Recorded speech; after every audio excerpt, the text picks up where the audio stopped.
जय श्री कृष्ण भक्तजनों। कार्तिक मास महात्म अध्याय 2।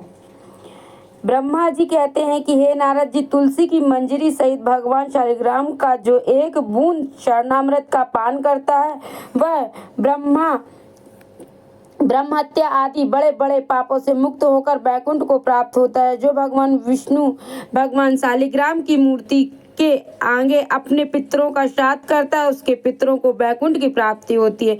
जो भगवान शालिग्राम की मूर्ति का दान करता है उसको समस्त पृथ्वी के दान का फल मिलता है, परंतु शालिग्राम की मूर्ति बेचनी नहीं चाहिए। विष्णु भगवान का पूजन शंख के जल से और शिव का बेलपत्रों से, सूर्य का तुलसी से, गणेश का धतूरे के पुष्पों से तथा भगवान विष्णु का केतकी के पुष्पों से, शिव का कनेर के पुष्पों से, कमल को छोड़कर किसी भी लाल पुष्प से नहीं करना चाहिए। जो श्री विष्णु का पूजन कमल के पुष्पों, लक्ष्मी का मालती और चंपा के पुष्पों से करता है वह भगवान के परम पद को प्राप्त होता है।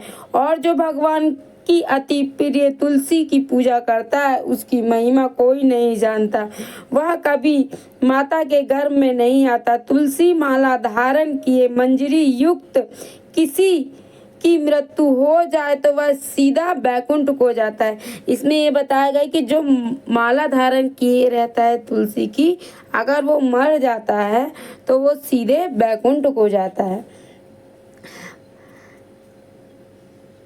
किसी बांधा के बैकुंठ को धाम को जाता है। तुलसी की छाया से में पितरों का श्राद्ध करने से पितरों का अक्षय तृप्ति होती है। अक्षय मतलब उनकी भूख जो है हमेशा के लिए मिट जाती है।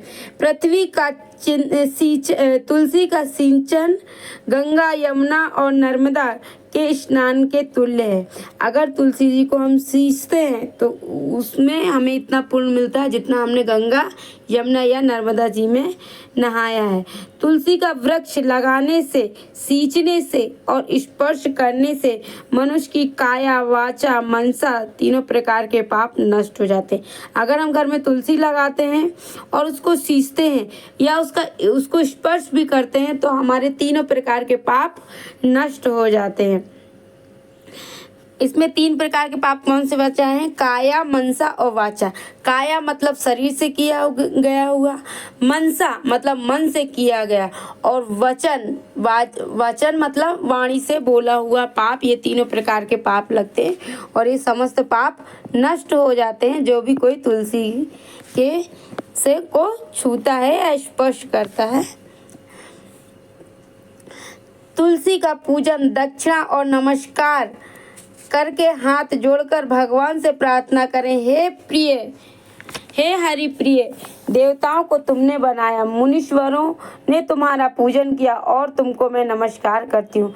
जो मनुष्य आंवले के पत्ते और फूलों से भगवान का पूजन करता है वह तथा आंवले के पत्ते से और फूलों से भगवान का पूजन करता है वह आंवले के वृक्ष के नीचे बैठकर भगवान का पूजन करता है, उसको सोने के फल और पुष्पों का फल चढ़ाने का पुण्य प्राप्त हो जाता है।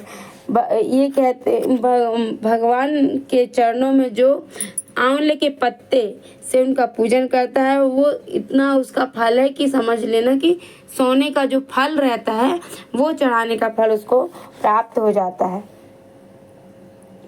जो मनुष्य द्वादशी को तुलसी तथा आंवले के पत्तों को तोड़ता है वह घोर नरक में जाता है।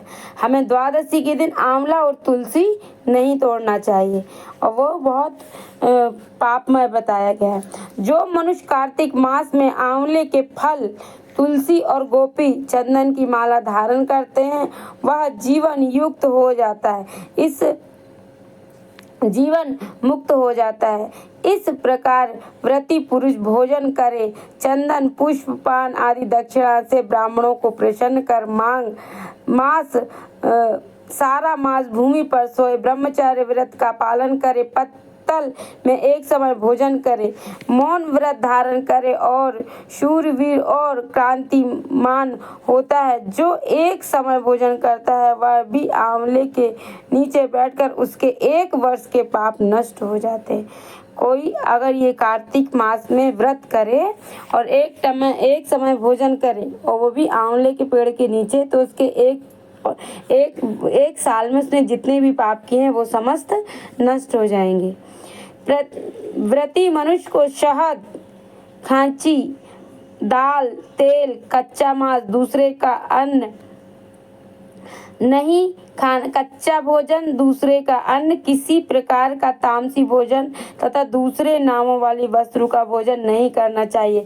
रविवार को आंवला ना खाएं। वेद, गौ, ब्राह्मण को की निंदा ना करें। मांस आदि का सेवन ना करें। मिट्टी में उत्पन्न हुए नमक, मसूर, बासी, तांबे के पात्र में डाला हुआ दूध आदि केवल अपने लिए ही पकाया हुआ भोजन, ये सब हमें नहीं करना चाहिए, छोड़ देना चाहिए। और इन सबको मांस के बराबर बताया गया है। लहसुन, प्याज, पृथ्वी का फूल गोभी आदि, मूली, गाजर, जंगली घिया, बैगन, पेठा द्वारा पकाया हुआ भोजन नहीं खाना चाहिए। रजस वाला स्त्री, मलेच्छ, पतित, पाखंडी और से वार्ता नहीं करनी चाहिए। इन तिथियों में एक दिन जो चीजों का भोजन नहीं करता है वह सुनिए।